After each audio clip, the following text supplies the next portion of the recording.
Good to Great: Why Some Companies Make the Leap and Others Don't, by Jim Collins. In the world of business, success is often measured in profits, market share, and brand recognition. Many companies achieve good results, but only a select few manage to elevate themselves to greatness, leaving a lasting impact on their industries. What separates the truly great companies from those that remain merely good?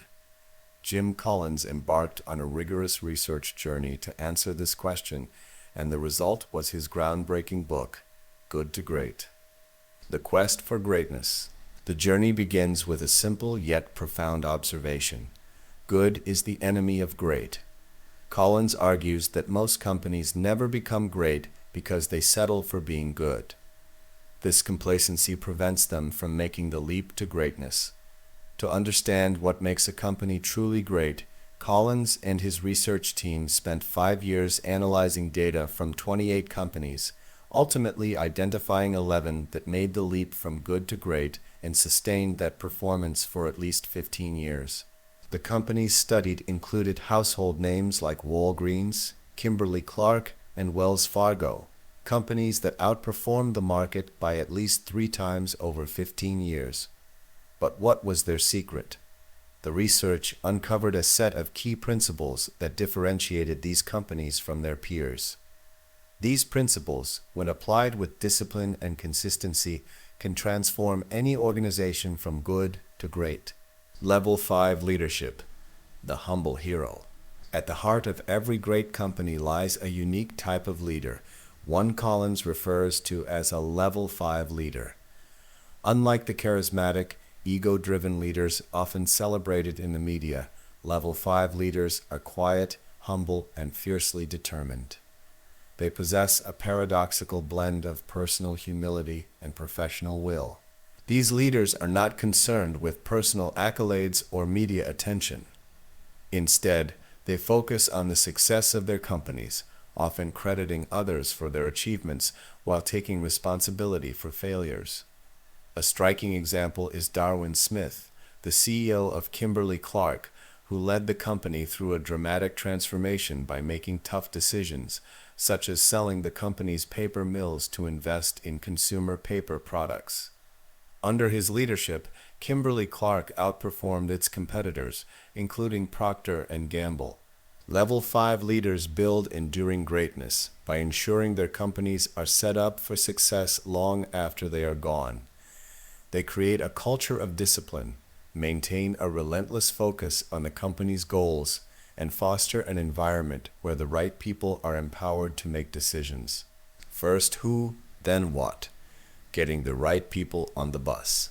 One of the most surprising findings in Collins' research was that great companies focus on getting the right people on the bus before deciding where to drive it. In other words, it's more important to have the right people in your organization than to have the right strategy. Once the right people are in place, the direction becomes clearer and easier to navigate. Great companies prioritize talent above all else. They hire individuals who are not only skilled, but also share the company's core values and commitment to excellence.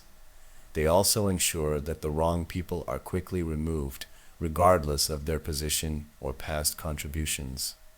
This approach ensures that the company has a strong foundation on which to build its strategy. One example highlighted in the book is Wells Fargo. The company, under the leadership of CEO Dick Cooley and later Carl Reichert, focused on assembling a team of disciplined, motivated people who were aligned with the company's vision. This focus on people allowed Wells Fargo to weather industry changes and emerge as a leader in the banking sector. Confront the brutal facts. The Stockdale Paradox. Another critical principle that great companies embrace is the willingness to confront the brutal facts of their current reality, no matter how painful. Collins refers to this as the Stockdale Paradox, named after Admiral James Stockdale, a U.S. Navy officer who was a prisoner of war in Vietnam.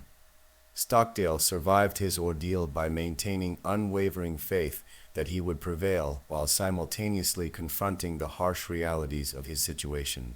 In business, This means that great companies do not shy away from difficult truths.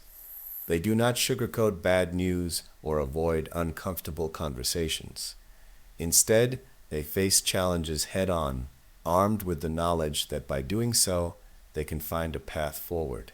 For example, Kroger, a grocery chain, confronted the brutal fact that its traditional grocery stores were becoming obsolete in the face of changing consumer preferences. Instead of clinging to the old model, Kroger boldly reinvented itself by transitioning to modern superstores. This willingness to face reality allowed Kroger to thrive while many of its competitors faltered. The hedgehog concept. Simplicity within the three circles. One of the most powerful concepts in the book is the hedgehog concept, inspired by the ancient Greek parable of the fox and the hedgehog. The fox knows many things, but the hedgehog knows one big thing. Great companies, like hedgehogs, focus on a single, clear vision and pursue it with unwavering determination. The hedgehog concept is based on the intersection of three key circles: what you are deeply passionate about, what you can be the best in the world at, and what drives your economic engine. Great companies find their hedgehog concept by identifying the core of what they can be the best at, what they are passionate about, and what generates sustainable revenue. Once this concept is identified, they align all their efforts and resources toward it, avoiding distractions and staying true to their vision. An excellent example of this is Walgreens, which identified its hedgehog concept as the most convenient drugstore chain with high customer satisfaction. By focusing on convenience and customer experience, Walgreens outperformed the market and became a leader in its industry. A culture of discipline. Freedom within a framework. While great companies are disciplined in their focus on the hedgehog concept, they also foster a culture of discipline throughout the organization. This discipline is not about rigid control, but rather about giving people the freedom to innovate and excel within a well-defined framework. Great companies create a culture where employees are empowered to make decisions and take responsibility for their actions. They avoid bureaucratic structures that stifle creativity and instead encourage a sense of ownership at every level of the organization.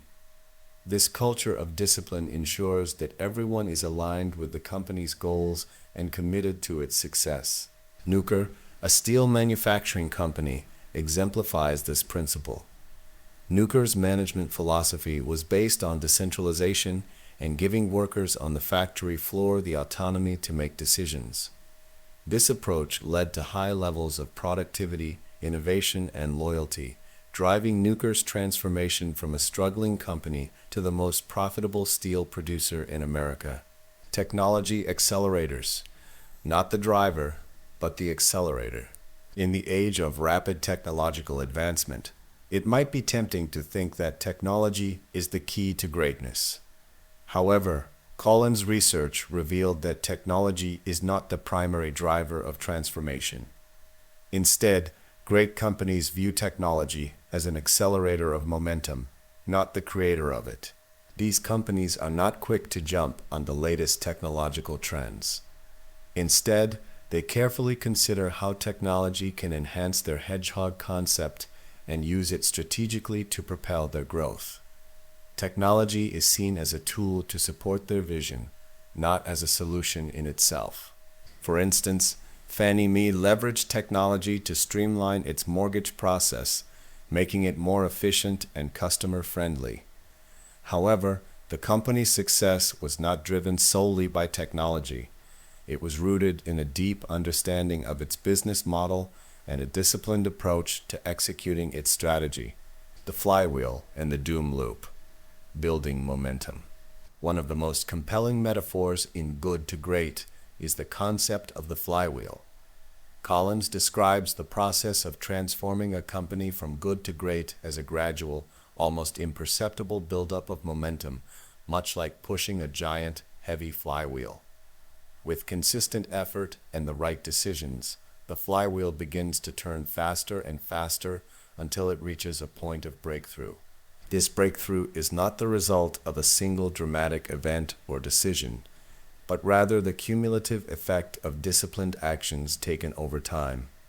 Great companies achieve greatness by steadily pushing the flywheel, focusing on their hedgehog concept, and building momentum through sustained effort. In contrast, companies that fail to make the leap often find themselves in the doom loop. These companies are characterized by erratic, reactive decision-making, constantly shifting strategies, and a lack of sustained focus. Instead of building momentum, they squander resources and energy, ultimately failing to achieve greatness. Circuit City, once a leading electronics retailer, is an example of a company that fell into the doom loop. Despite early success, Circuit City lost its focus, made a series of misguided decisions, and failed to adapt to changing market conditions. The company's decline serves as a cautionary tale of how quickly momentum can be lost without disciplined focus. The flywheel effect in action. Practical applications. The flywheel effect emphasizes the importance of consistent, disciplined actions over time. It's about understanding that greatness is not achieved through a single dramatic event, but through a series of incremental steps that build upon one another. Take, for example, the transformation of Gillette. Under the leadership of Coleman Mockler, the company made a series of strategic decisions, investing in product innovation, acquiring complementary businesses, and focusing on customer satisfaction that slowly but surely built momentum. Over time, these disciplined actions led to a breakthrough in market dominance and profitability. The flywheel effect teaches us that companies must resist the temptation to seek quick fixes or shortcuts.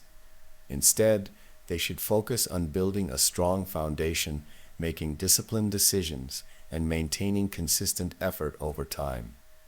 This approach not only leads to sustained success, but also creates a lasting legacy of greatness, from good to great to built to last. As Collins concludes his exploration into what makes companies great, he connects the findings from good to great with his earlier work, Built to Last. While Built to Last explores the characteristics of visionary companies that have stood the test of time, Good to Great provides a roadmap for companies seeking to make the leap to greatness. The principles outlined in Good to Great are not just for companies looking to improve their financial performance. They are applicable to organizations of all types and sizes. Whether you're leading a Fortune 500 company, a small business, a nonprofit, or even a personal project, the lessons from Good to Great can help you achieve greatness. Final thoughts. The power of choice. Ultimately, Good to Great is a book about the power of choice. Collins emphasizes that greatness is not a function of circumstance, but of conscious choice and discipline. Any organization can make the leap from good to great if it commits to the principles outlined in the book. Greatness is not reserved for a select few. It is available to any organization willing to put in the work, make tough decisions, and maintain a relentless focus on its goals. The journey from good to great is challenging, but as Collins' research shows, it is possible and the rewards are profound. In the end, Good to Great is not just a business book. It is a call to action. It challenges us to push beyond mediocrity, to confront the brutal facts, and to strive for greatness in everything we do. By embracing the principles of Level 5 leadership, the hedgehog concept, disciplined action, and the flywheel effect, we can transform our organizations and ourselves from good to great. Feel free to subscribe, share the audio, and hit the like button if you enjoy the content. Thanks for listening.